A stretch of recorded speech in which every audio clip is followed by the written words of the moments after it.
행복한 안식일입니다. 하나님 만나는 그런 귀한 안식일 되었으면 합니다. 저는 오늘 창세기 31장 1절에서 16절의 말씀을 가지고 은혜를 나누기를 원합니다. 제가 본문의 말씀 읽고 시작하도록 하겠습니다.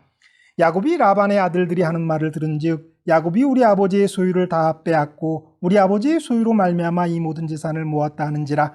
야곱이 라반의 안색을 본즉 자기에게 대하여 전과 같지 아니하더라. 여호와께서 야곱에게 이르시되 내 조상의 땅 내 족속에게로 돌아가라. 내가 너와 함께 있으리라 하신지라.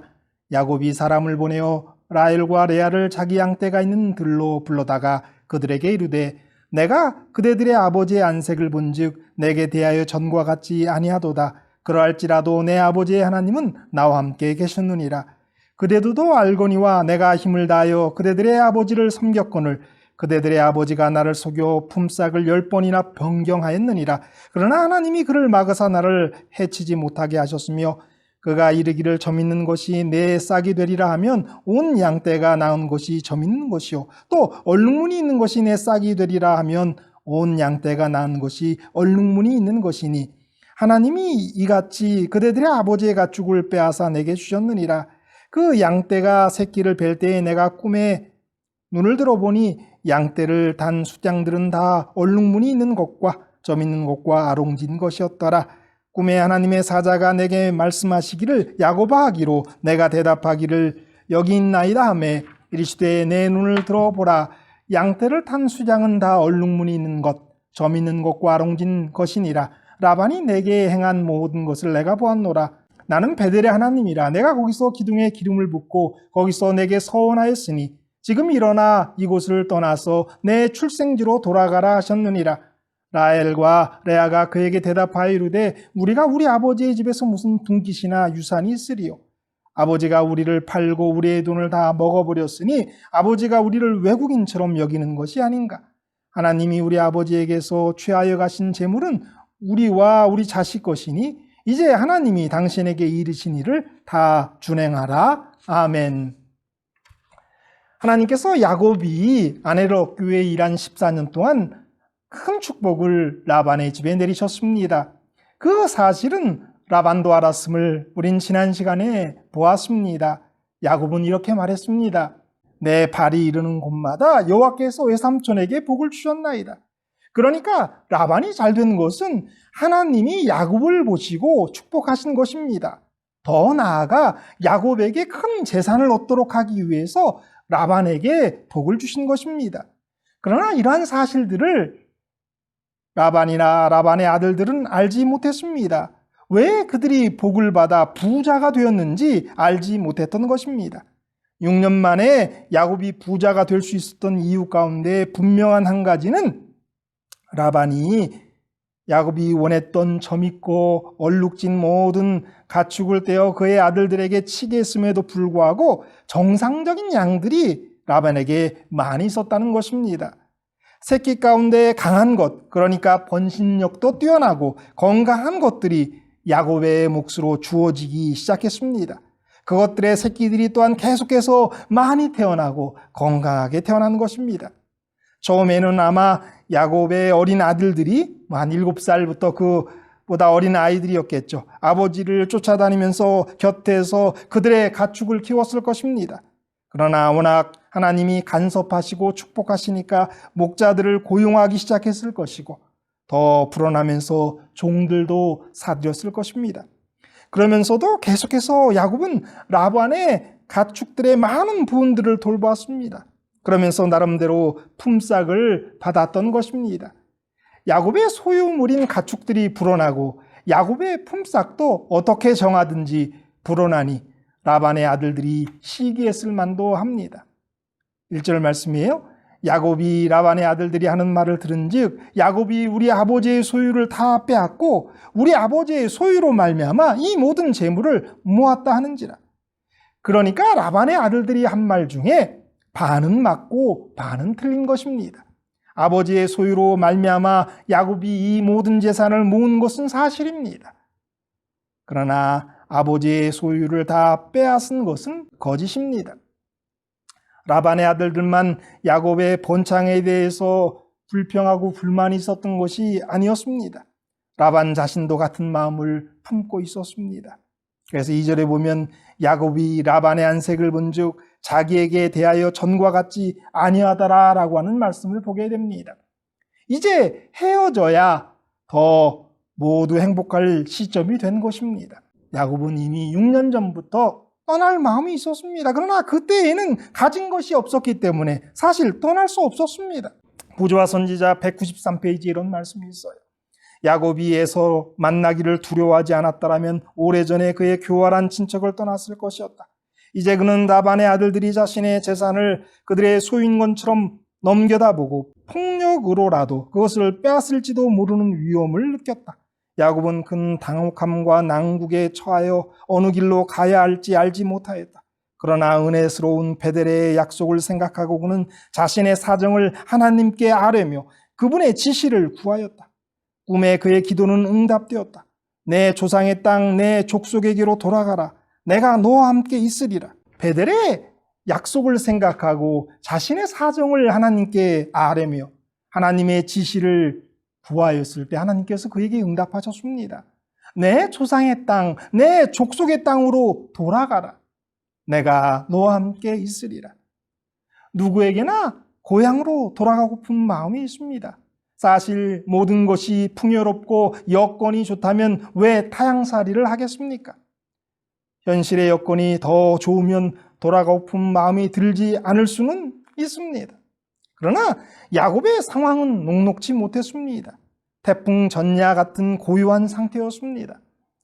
야곱이 하란을 떠나서 조상의 땅과 야곱의 족속에게로 돌아가야 하는 이유는 세 가지가 있었습니다. 첫째는 야곱의 마음의 소원이에요. 그는 고향으로 돌아가기를 원래부터 원하고 있었습니다. 두 번째, 환경의 변화입니다. 라반의 아들들과 라반이 시기하고 질투하고 재물을 무력을 써서라도 빼앗고자 하는 그러한 마음들을 엿볼 수 있었어요. 세 번째로 하나님의 명령입니다. 여기서 가장 중요한 것이 뭐냐면 하나님의 명령입니다. 지금까지 야곱에게 있어 하나의 강력한 욕망이었던 것이 이제는 하나의 명백한 의무로 변하게 된 것입니다. 거기다가 환경도 그렇게 변했습니다. 이제는 자기의 꿈과 욕망이 중요한 것이 아닙니다. 현실의 상황이 문제가 아닙니다. 이제는 순종하냐, 그렇지 않느냐 하는 문제인 것입니다. 우리에게도 꿈과 욕망이 있습니다. 그것을 위해 우리도 기도합니다. 그리고 하나님이 우리의 꿈을 이루어 주시도록 허락해 주시기를 간절히 원합니다. 그러나 그렇게 기도한다고 환경이 만들어지냐? 꼭 그렇지 않을 수도 있어요. 그러나 이 세 가지 것 중에 가장 중요한 것은 하나님의 명령입니다. 야곱에게는 이 세 가지가 다 맞았습니다. 좋은 일입니다. 그리스도인의 삶은 우리의 꿈과 상관이 없습니다. 현실의 상황도 중요하지 않습니다. 하나님의 명령이 가장 중요합니다. 우리의 꿈이, 우리의 욕망이 하나님의 뜻 안에서 정해지기를, 그리고 하나님께서 우리의 상황도 당신의 뜻에 맞게 변화시켜 주시기를 기도해야 할 것입니다. 무엇보다 우리에게 명령하실 때 무조건적으로 순종할 수 있는 우리가 되기를 바라고 그러한 마음으로 살아야 합니다. 그것이 그리스도인의 삶의 방식인 거죠. 야곱에게 주어진 명령, 내 조상의 땅, 내 족속의 땅으로 돌아가기 위한 첫 단계는 아내들과 의논하는 것이었습니다. 귀향길은 멀고 목적지는 아내들에게 낯선 미지의 땅입니다. 그러므로 야곱이 그들의 승낙을 받아내느냐의 여부가 사실 중요한 일 가운데 하나입니다. 야곱이 어떠한 처지에 있었는지를 보여주는 모습이 차마 집에서 그런 얘기를 하지 못해서 양치는 곳으로 아내들을 불러서 얘기한 것, 그걸 보면서 우리는 알 수 있어요. 편하게 이야기할 곳이 그에게 없었다는 것이죠. 아내들을 불러 떠나야 하는 상황을 말해주면서 야곱은 자신에게 하나님의 놀라운 돌보심이 있었다는 걸 다시 한번 상기시키고 하나님의 명령을 전달합니다. 하나님의 돌보심에 대한 이야기, 그가 평소에도 했을 것입니다. 그러나 여기에서는 하나님께서 그 어려운 환경 가운데서도 라반의 욕심 가운데서도 재산을 얻게 하는 것 가지고 설명을 합니다. 그는 어려운 환경 가운데서도 재산을 얻게 하시는 그런 하나님을 증거하는 것입니다. 14년간 두 아내를 위해 일한 시간 이후에 라반은 야곱을 잡으려고 품삯을 정하라고 할 때 하나님께서 꿈에서 알려주신 대로 얼룩무늬와 점 있는 것, 아롱진 것을 요구합니다. 그런데도 놀랍게도 그런 것들이 엄청 태어나는 것입니다. 그래서 라반은 이것은 좀 너무하다고 하면서 품삯을 10번이나 바꿨습니다. 어떻게 바꾸었는지 우리는 8절의 말씀을 통해서 조금이나마 이해하게 됩니다. 8절 말씀이에요. 그가 이르기를 점 있는 것이 내 싹시 되리라 하면 온 양떼가 낳은 것이 점 있는 것이요. 또 얼룩무늬 있는 것이 내 싹시 되리라 하면 온 양떼가 낳은 것이 얼룩무늬 있는 것이니. 처음에는 약속된 품삯이 얼룩무늬와 점 있는 것과 아롱진 것들이었습니다. 그러나 그런 것들만 너무 태어나니까 하나씩 줄여보기도 하고 이리저리 바꾼 것만 10번이라는 거예요. 재산의 불어남도 하나님의 성취에 의해서만 가능했던 거예요. 하나님의 성취를 어떻게 인간이 막을 수 있겠습니까? 라반은 야곱의 재산이 불어나지 못하도록 하기 위하여 야곱을 속이고 야곱에게 불리하도록 일을 꾸몄습니다. 그러나 그러한 라반의 계략과 속임수는 약속을 성취시키려는 하나님의 계획 앞에서는 힘이 없었습니다. 오히려 생물학적으로 나오기 어려운 양이나 염소가 나온 것은 하나님께서 라반의 욕심을 보셨기 때문이다라고 여기 말하고 있습니다. 야곱이 부자가 된 이유는 그저 가축이 많이 태어났다는 것으로만은 설명할 수 없을 것입니다. 분명 양들이 많이 태어나면 고깃값은 떨어지게 마련이고 다른 것들도 다 같이 떨어지겠죠. 양 가죽 가격도 떨어지고요. 그렇다면 부자가 될 수 없습니다. 다른 상황들도 있었을 것입니다. 양이라는 가축을 예로 들어본다면 양은 털과 가죽과 고기라는 것들이 양에서 얻을 수 있는 수확물입니다. 양 가죽과 털로 만드는 옷이 무스탕이라고 하는 옷이죠. 하나님께서 당시 유행을 바꾸어 주셨으므로 야곱이 부자가 되게 하셨을 것입니다. 그러니까 흰털 가죽은 너무 이제 질려 사람들이 갑자기 얼룩무늬 털 가죽을 원하게 되었던 것이죠. 그래서 야곱의 얼룩무늬 양들이 잘 팔리게 되도록 하셨을 것입니다. 양털로 만드는 것이 모직입니다. 모직 가운데 하얀색이 아닌 얼룩무늬 털이 갑자기 유행하게 하셨을 것입니다. 특별히 야곱의 양들은 맛이 좋아 소문이 나서 하란 지역에서 가장 맛있는 고기가 야곱의 양들이라고 알려졌을 것입니다. 이러한 간섭하심이 저는 있었을 거라고 생각돼요. 그냥 양들이 무작정 많이 태어났다고 부자가 되는 건 아니지 않습니까? 오늘 본문에서 그 빼앗았다라고 하는 표현이 야곱의 입에서도 나옵니다. 저는 분명히 빼앗은 것은 없다고 생각하기 때문에 이 표현이 좀 거슬렸습니다.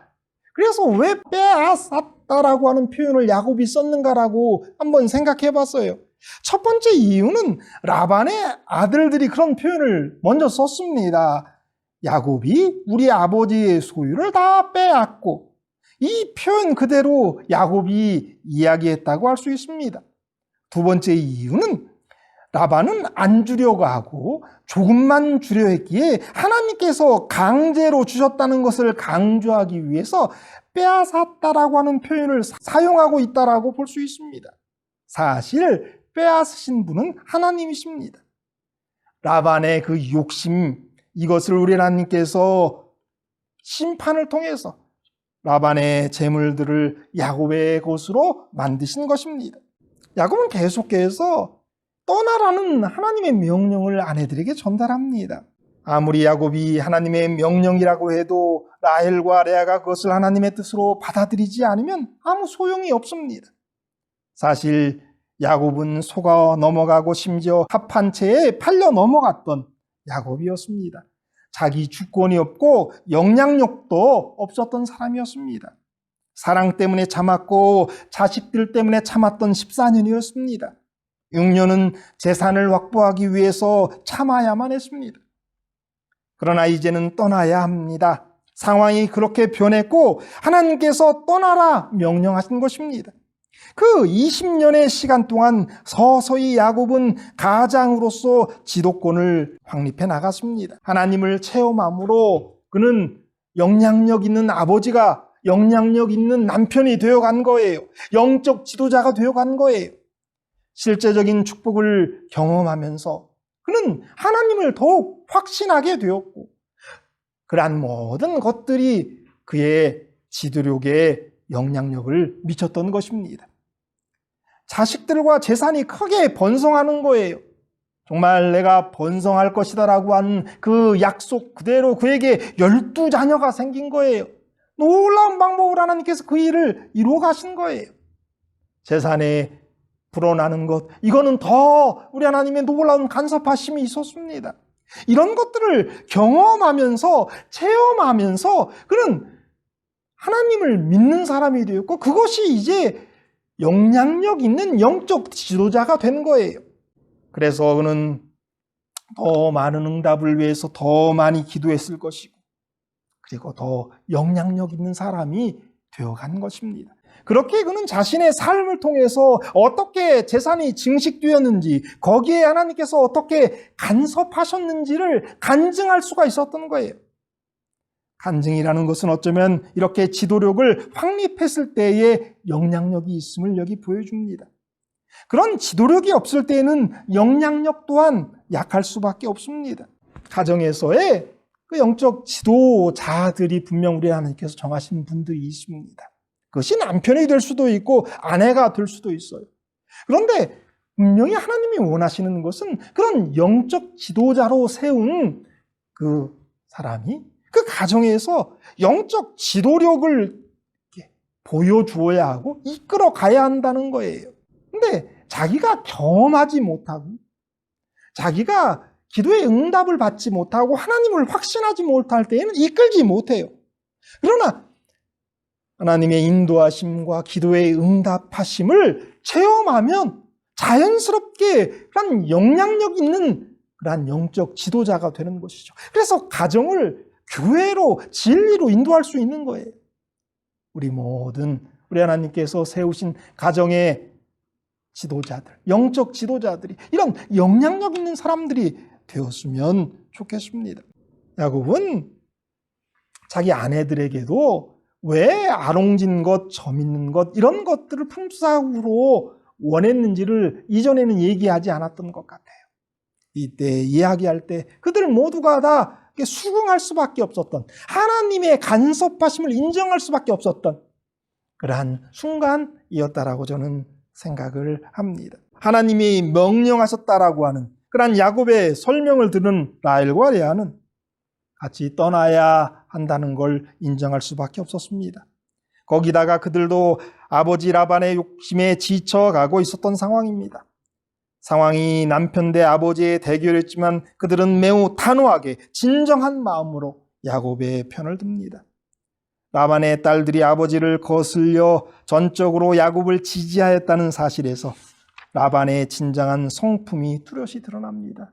그는 좀 지나친 욕심장이었던 거죠. 라헬과 레아의 불만은 과거와 현재와 및 미래와 관련됩니다. 과거에 라반은 그들을 팔았고 그들을 위해 집을 댄 것을 다 써버렸습니다. 현재 라반은 그들을 외국인으로 여깁니다. 그들의 자녀들의 미래는 그들이 지금 보유한 재산, 곧 정당하게 그들에게 속했지만 라반에게 빼앗길까 봐 염려하는 그런 재산이에요. 그러니까 과거, 현재, 미래 다 돌아봐도 그들이 떠나는 게 가장 좋은 것임을 그들이 알았던 것입니다. 오늘의 본문에서 라헬과 레아는 라반의 딸이 아닌 야곱의 아내로 그들을 스스로를 규정합니다. 그래서 그들은 함께 떠나기로 결심하게 된 것입니다. 이런 모든 일이, 이런 결심, 떠날 수 있는 결심이 세워질 수 있는 그 근본적인 이유는 하나님께서 야곱을 영향력 있는 아버지와 남편과 지도자로 만드셨다는 것에 있죠. 오늘 본문에서 하나님이 야곱과 함께 하셨다라고 하는 이야기들을 우리는 몇 성경절에서 찾을 수 있어요. 5절 말씀이죠. 그들에게 이르되 내가 그들의 아버지의 안색을 본즉 내게 대하여 전과 같지 아니하도다. 그러할지라도 내 아버지의 하나님은 나와 함께 계셨느니라. 야곱은 확신하는 게 하나 있었습니다. 그것은 뭐냐면 당시 상황 또 그 이전의 상황이 어떠하든 간에 내 아버지의 하나님, 이삭의 하나님, 아브라함의 하나님, 야곱의 하나님이 자기와 함께 하셨다라는 걸 그는 믿었던 거예요. 그 시간들을 통해서 온전하게 확신하게 된 것이죠. 9절 말씀에서 또 하나 찾을 수 있는데요. 하나님이 이같이 그대들의 아버지의 가축을 빼앗아 내게 주셨느니라. 우리 하나님의 간섭하심이 내 재산 증식에 그래서 이제 돌아갈 수 있는 그러한 여건을 만드셨다라는 거지요. 가축만 주신 것이 아니라 영적 지도력도 가장으로서의 권위도 주신 것입니다. 하나님의 사람으로서 그 권위도 주신 거예요. 야곱의 소원과 기도가 응답되어 가므로 그는 더욱 기도의 사람이 되게 하시고 응답받아 감사하며 하나님을 찬양하는 사람이 되게 하심으로 그를 영적 지도자, 남편과 아버지로서의 권위 있는 사람으로 만드신 거죠.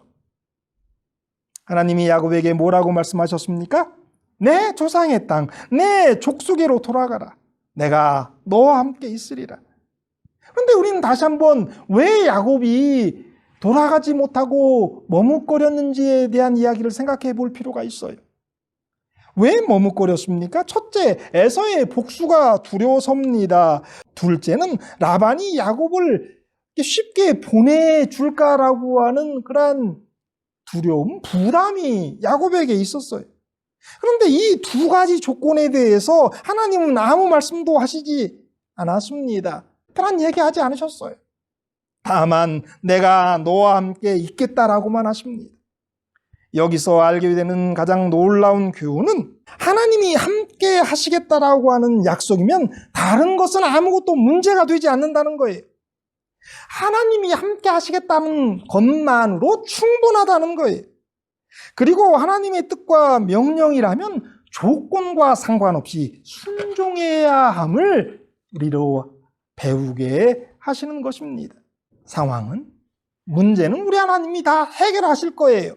결국 우리 하나님은 에서의 마음을 변화시켜줘요. 라반의 마음을 변화시켜줘요. 훗날 계속해서 보게 될 거예요. 그러니까 그런 어떤 상황을 염려할 필요가 없어요. 내가 너와 함께 하겠다. 떠나라 하면 떠날 수 있어야 한다는 것이죠. 마지막 한 부분만 좀 살펴보기를 원합니다. 13절, 나는 베델의 하나님이라. 내가 거기서 기둥에 기름을 붓고 거기서 내게 서원하였으니 지금 일어나 이곳을 떠나서 내 출생지로 돌아가라 하셨느니라. 우리 주위에 또 우리들도요, 조상의 땅과 자기 족속에게서 멀리 떠난 사람들이 있을 수 있습니다. 그런 분들에게 하시는 하나님의 명령은 단호합니다. 내 조상의 땅, 내 족속에게로 돌아가라. 내가 너와 함께 있으리라고 하는 명령이에요. 자기의 조상의 땅과 자기의 족속에게서 떠난, 그러니까 하나님의 품과 진리 안에서 떠난 많은 하나님의 자녀들이 있습니다. 분명 그런 분들에게도 출생한 곳인 하나님과 진리 속으로 돌아가고픈 그런 마음이 있을 줄 압니다. 돌아가고픈 마음은 이전에 단지 그들의 소원이었을 것입니다. 그러나 이제는 하나님의 명령입니다. 이제는 순종해야 합니다. 여건은 하나님이 다 만들어 주실 것입니다. 야곱의 이야기는 그런 부분들의 확실한 하나의 예가 됩니다. 세상에서 재산이 많아졌습니까? 자녀를 얻으셨습니까? 하나님의 돌보심을 경험하셨습니까? 이런 모든 일들이 하나님이 함께 하심에 대한 증거예요. 혹 좋지 않은 쪽으로 어려움과 낭만 가운데 있을 수도 있어요. 그런 모든 것도 다 하나님이 함께 하심 지은 거죠. 이제는 간절한 개인의 소원이 아니라 하나님의 명령이심을 기억해야 돼요. 내 조상의 땅, 내 족속으로 돌아가고픈 마음, 그것이 이전에는 하나의 소원이었지만 이제는 하나님의 명령이란 말이에요. 우리 주위에 이런 분들이 있다면 그런 사실을 꼭 알려주시게 되기를 바랍니다. 이제는 명령이라는 사실을, 그리고 하나님께서 함께 하실 것에 대한 확증을 말입니다. 그리고 떠나 계신 분이 있다면 하나님이 명령하심을 들으시고 함께 하시겠다는 약속을 믿으시게 되기를 바랍니다. 13절은 세 가지 명령이 있습니다. 일어나 떠나 돌아가라고 하는 명령입니다. 이러한 하나님의 명령에 순종하시는, 그래서 출생지로 원래의 신앙의 자리로 돌아가는 일들이 있게 되기를 바랍니다. 야곱의 하나님은 우리의 하나님이십니다. 하나님은